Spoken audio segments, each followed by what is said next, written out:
திருச்சிக்கு வருகை தரும் பிரதமர் நரேந்திர மோடியை வரவேற்க எடப்பாடி பழனிசாமி வரவில்லை என்பதற்காக தாங்கள் வருத்தப்பட போவதில்லை என்று பாஜக மாநில தலைவர் அண்ணாமலை தெரிவித்துள்ளார். நமது செய்தியாளர் வேல்முருகனுக்கு அவர் அளித்த பிரத்யேக பேட்டியில் பிரதமர் பெயரை பயன்படுத்தி அருகில் நிற்க வேண்டும் என்று நினைப்பவர்கள் தேவையில்லை என்றும் காட்டமாக தெரிவித்தார். இன்னைக்கு திருச்சி வருகிறார் பிரதமர் நரேந்திர மோடி. என்னென்ன முக்கியத்துவம் வாய்ந்த விஷயங்கள் இருக்குன்னு பாக்குறீங்க சார்?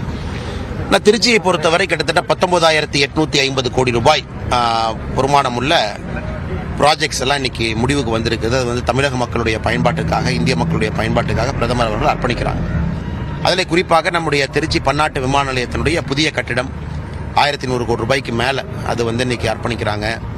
அதை தாண்டி நிறைய இன்னைக்கு ஒரு கல்பாக்கத்தில் ஒரு state of the art research reactor ஒன்று மக்கள் பயன்பாட்டுக்கு வருதுங்கன்னா, roadways, oil and gas, NIT திருச்சியினுடைய 500 ஸ்டூடெண்ட்ஸ் தங்கக்கூடிய ஹாஸ்டல் வசதியிலிருந்து வருது. அதை தாண்டி 38வது கான்வகேஷன் பாரதிதாசன் யூனிவர்சிட்டி, ரெண்டுக்கும் நம்முடைய பிரதமர் அவர்கள் முக்கியமாக வர்றாங்க. குறிப்பாக திருச்சியை பொறுத்தவரை இந்த பன்னாட்டு விமான நிலையம் வந்த பிறகு இருக்கிற விமான நிலையத்தை வரை 5 மடங்கு பெரியது. அதற்கப்புறம் இது இன்டர்நேஷனல் ஹப்பாக மாறுவதற்கான எல்லா வாய்ப்புகள் இருக்குது. ஸோ பிரதமருடைய வருகை இதை முடிச்சுட்டு லட்சதீப் போகிறாங்க. இன்னைக்கு பிரதமர் இங்கே 4-5 மணி நேரம் இங்கே இருப்பது மிக முக்கியமாக தமிழக மக்களுக்கு திட்டங்களை அர்ப்பணிப்பதற்கு. நிதியமைச்சர் கடுமையான விமர்சனம் வைத்த பிறகு, நிர்மலா சீதாராமன் அவர்கள் வைத்த பிறகு வரக்கூடிய முதல் நிகழ்வு. முதலமைச்சரும் இந்த பல்வேறு நிகழ்ச்சியில் பங்கேற்கிறார். இன்னைக்கு அவரும் தமிழ்நாடு முதலமைச்சர் சார்பில் சில அறிக்கைகளை பிரதமரிடம் கொடுக்க வாய்ப்பு இருப்பதாக கூறப்படுகிறது. இந்த நிதி சார்ந்த விஷயங்கள் குறித்து பிரதமர் பேச வாய்ப்பு இருக்காது. இப்பதானே தமிழகத்தினுடைய முதலமைச்சர் இப்பதானே PM சாரை பார்த்தாங்க. டெல்லி இப்போ சமீபத்தில் தான் பார்த்தாங்க. அதனால் இன்னைக்கு பிரதமர் வந்திருப்பது 19,850 கோடி ரூபாய் பொறுமானம் இருக்கக்கூடிய ப்ராஜெக்டை இன்னைக்கு கொடுக்குறாங்க. இன்னைக்கு கொடுப்பதற்காக இங்கே வந்திருக்கிறாங்க.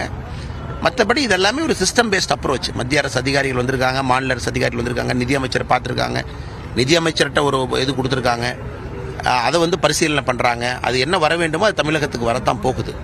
அதற்கும் இந்த இன்னைக்கு வந்திருக்கக்கூடிய விசிட்டுக்கும் எந்த சம்பந்தம் இல்லைங்கண்ணா. குறிப்பாக பாஜகவினுடைய இந்த கூட்டணி அப்படிங்கிறது வலுவாக இருக்கும். எப்பொழுதும் பிரதமர் 5 ஆண்டுகளில் பெரிய தலைவர்கள் வரவேற்பாங்க அப்படின்றத பார்க்க முடிந்தது. இந்த முறை அப்படிப்பட்ட பட்டியல் இல்லை அப்படிங்கிற ஒரு வருத்தம் உங்ககிட்ட இருக்கு. இப்போ அதிமுக ஏற்பாடு பெரிய தலைவர்கள் சின்ன தலைவர்கள் அல்ல, பிரதமரை யார் பிடிக்குமோ அவர்கள் வந்தா போதும் எங்களுக்கு.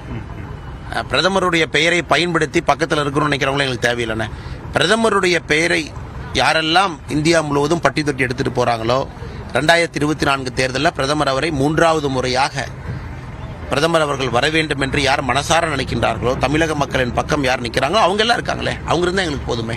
அவங்க அனைவரும் இருக்கிறாங்க. GK வாசன் ஆரம்பிச்சு நீங்க பாருங்க, தமிழகத்தினுடைய முக்கியமான கட்சி தலைவர்கள் எல்லாம் இருக்கிறாங்க. நீங்க பாப்பீங்க இன்னைக்கு லைனப்ல. ஸோ அவர்கள் தான் எங்களுக்கு வேணுங்கண்ணா. மிச்சவங்களை நாங்கள் யாரும் அவங்க வரல அப்படின்னாலும் வருத்தப்பட போகிறது கிடையாது. நீங்கள் வாங்குன்னு யாரும் ஃபோன் பண்ணி அழைக்க போகிறதும் கிடையாது. அதான் பாரதிய ஜனதா கட்சியினுடைய கொள்கை.